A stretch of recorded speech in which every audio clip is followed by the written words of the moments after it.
dog and his son. So yeah, I mean, they do coasters, stickers, pop-up tent canopies, all awesome. kinds of stuff like that. So I'm really happy with how fast, and especially their customer service too. Like we had a hiccup on one brand, and they made it right within 2 days. Wow. So yeah, they definitely are a pretty solid company. That turnaround's really good. Yeah, for sure. That's awesome.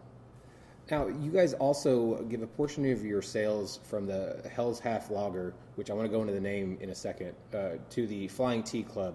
Tell us more about the Flying Tea Club.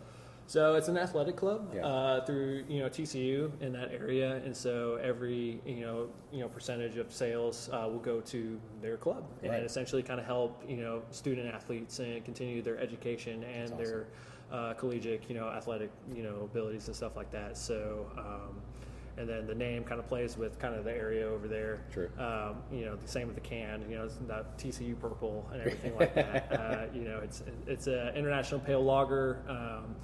And like I said, they love the tailgate for it, and it's amazing. And it's a cool concept to give back to the student community overall. That's awesome. Yeah. I mean, the student athletes have always needed to get paid. It's just in the past couple of years, they're just like, oh yeah, I guess we can give them money now, even though we've been making millions off of them for years. Exactly, exactly. So dumb. Like they couldn't even get jobs, which also makes no sense to me. Right. If you are, you have a scholarship, but you still need to make money. You still gotta live. You still gotta eat. You gotta take people on dates or whatever. Exactly. Yeah. So give them a job. Now, the name Hell's Half Lager is a play on the Hell's Half Acre, which is a very old historic tale about a certain area of Fort Worth. Do you know more about that area? Me personally, I do not. Okay. Unfortunately, I could tell you because I did I knew the research ahead of time, and then I talked to Acre Distillery, and then him and I kind of went even more. Talk to JB. Yeah, nice. JB's nice. JB's a good guy. But yeah, it's the area where kind of the stockyards was kind of started, where people would come up from the central Texas, and then obviously down from Lubbock as well, or on the way to Lubbock, or back and forth. And so you had all these people. There was all the saloons, all the bars, all the brothels, hostels, whatever. And they all kind of hung out in this one little area that was called Hell's Half Acre. So you had the quote unquote bad guys of the film world when it comes to Butch Cassidy and the Sundance Kid and all those guys hung out and were in that area. So there was a pastor that really wanted to shut that area down, and there was a speakeasy in Arlington that he was also wanting to shut down as well. Okay. Which is funny because he said he was against alcohol, but if you heard any of his sermons, which there's not many because it was in the 20s and 30s, he sounded drunk the entire time. So I don't know. And also he killed a man that was drunk in his, or quote unquote, came in drunk into his office and tried to kill him. So I was like, okay, there's a lot of weird situation going on. But Hell's Half Acre is very history rich, and just do a little Google research. It's good. It's good. It's a good look at. Okay. Yeah. Now, this one might be a little difficult for you. Top 3 favorite beers you guys have made. Top 3? Yeah. In no order, just 3 in general, I guess. If I had to choose, I would definitely say Moonrider. It's our Bavarian Pilsner. I like, the hop character in it. I like it's like light and crisp, easy to drink. We did just release a new Lady of the Haze IPA. That one I'm a huge fan of. It's Cryo Mosaic, Strata, Nelson Sauvin hops. Yeah.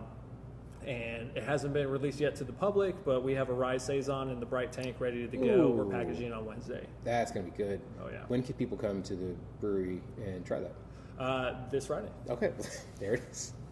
Now, there are so many breweries in the DFW area. Who are some breweries? I mean, you already talked kind of about Cowtown and Martin House.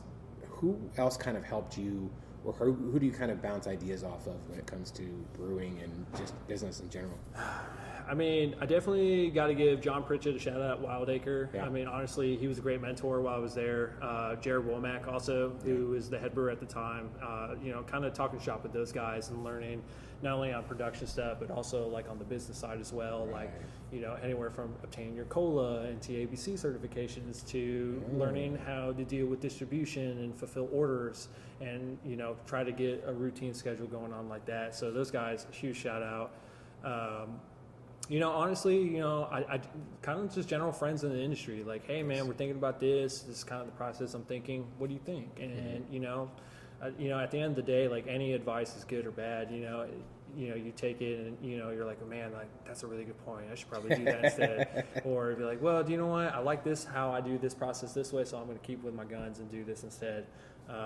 But overall, I mean, my staff, like Mikey Casey and Casey Kirkpatrick and James Trimble, those are my guys that I talk to on a daily basis. Yeah. And, we're all one team. So it's like, hey, what do you think about this beer? What do you think about this? I'm thinking about doing this. And it's the pros and cons from both. At the end of the day, sure. Any feedback is good feedback. General industry folks, there's some old guys that I used to work with at Wild Acre. I'm like, hey, I'm kind of working on this concept. Do you want to come over and try it?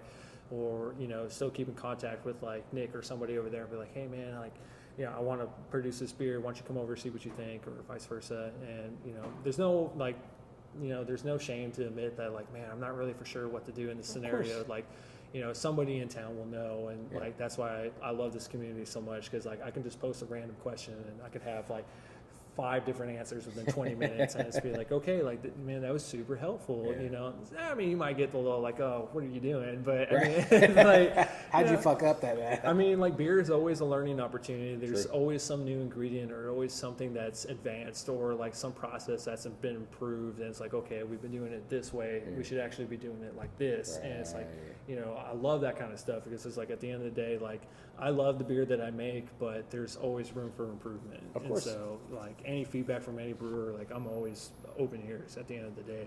And vice versa. If I have a suggestion, I hope they're open arms just as much as I am. And there's no animosity or hate towards anything. It's just like, hey, this is how I think it should be improved.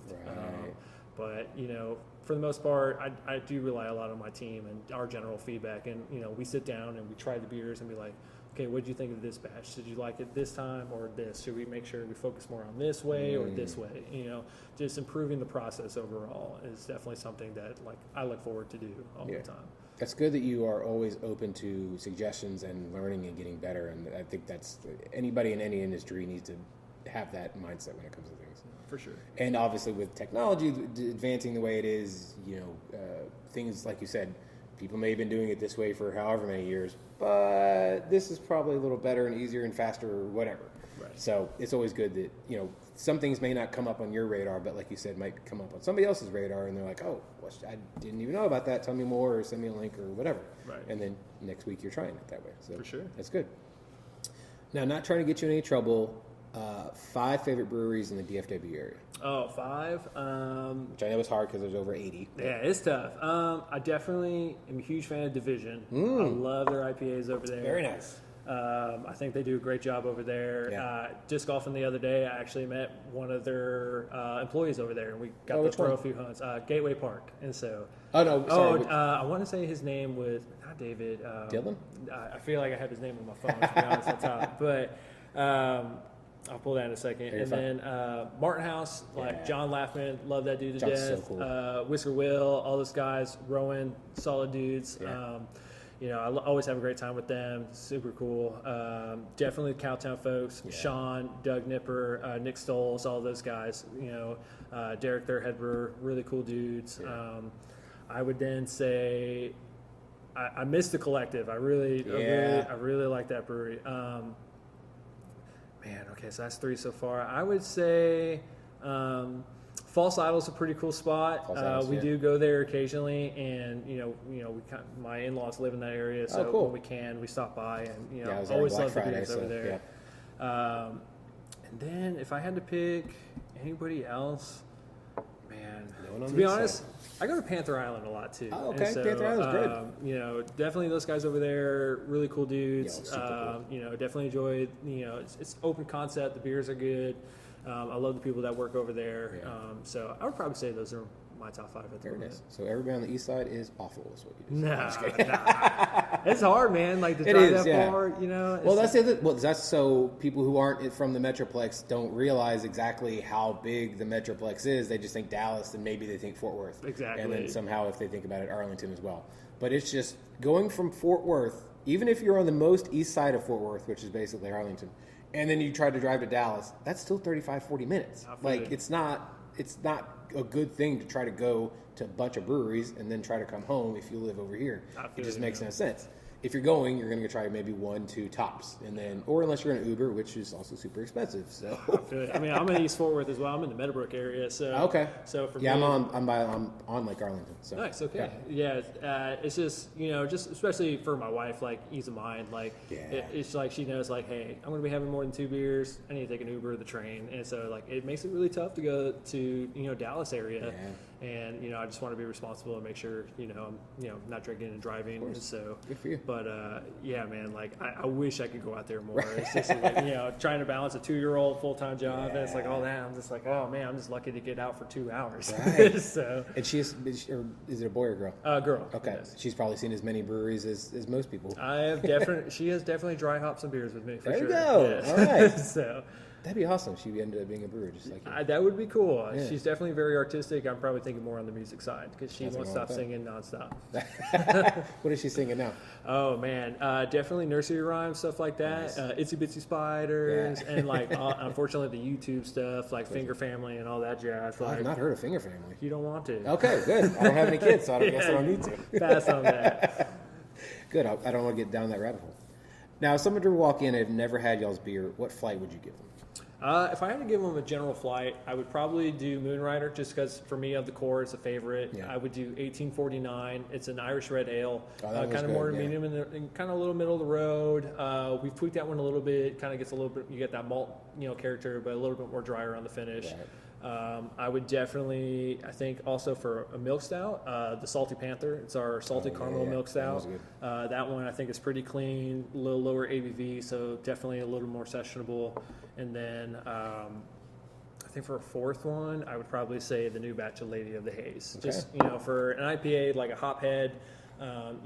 It's pretty decent New England IPA. A lot of very stone fruit aroma from it, some citrus tones. There's a little bit of crisp bitterness on the back end, but I like that just to show you that it's still like an IPA. Right. and then I just think overall drinkability, it coming out with 7.2%, still super sessionable for the most part. So I would suggest those 4 right there. Yeah, I was surprised on how low the ABV was on that stout. When I saw it, I was like, oh, cool. That's only like a 5 or 6er. That's like. So we have Salty Panther, which is a milk stout, a flavored milk stout. That's at I think about 5-ish%. Yeah. We have Legend, which is an imperial stout. That's at 9.5%. Oh, okay. The last batch of that we brewed finished at 11% and is sitting in Acre Distillery barrels right now. Okay. And so we're waiting for that to kind of mature, go through the hot and cold season, and then kind of flavor test it from there and kind of see okay, does it hit the benchmark? Let's go ahead and send it. Right. So yeah, those are the few stouts. We also have a coffee cream stout that we're going to be releasing in a couple weeks. Okay. We went with Enduro Coffee out here in Fort Worth. Mm-hmm. They've been around for quite a few years, but the retail shop is on the North Riverside side. Okay. Definitely check them out. Solid dudes over there. Great coffee. So yeah, I'm excited to release that one. So we'll have 3 stout options, probably 4 coming up in a few months after that. Very nice. We definitely have a porter kind of ready to go on deck for the pilot system, get that going. And then my other cellarman, Casey, he wants to do a pastry stout. So we're going to get something out there as well. There you go. So 903, watch out. No, I'm just kidding. Now, I have a segment on the show. I call it the 5 count. It's just 5 random questions. Just answer as quick as possible. Okay. If you were on America's Got Talent, what would your talent be? Ooh, I would probably say doing a manual on a skateboard. Wow, very nice. If you were a pro wrestler or MMA fighter, what would your name be? Ooh, man, I would say Slim Jim. Love that. What 4 dinner guests, dead or alive, would you have? Definitely, I would have to give it to my main man, Jesus. I would say Snoop Dogg. Oh, very good. I would probably do, I would have to say H. John Benjamin.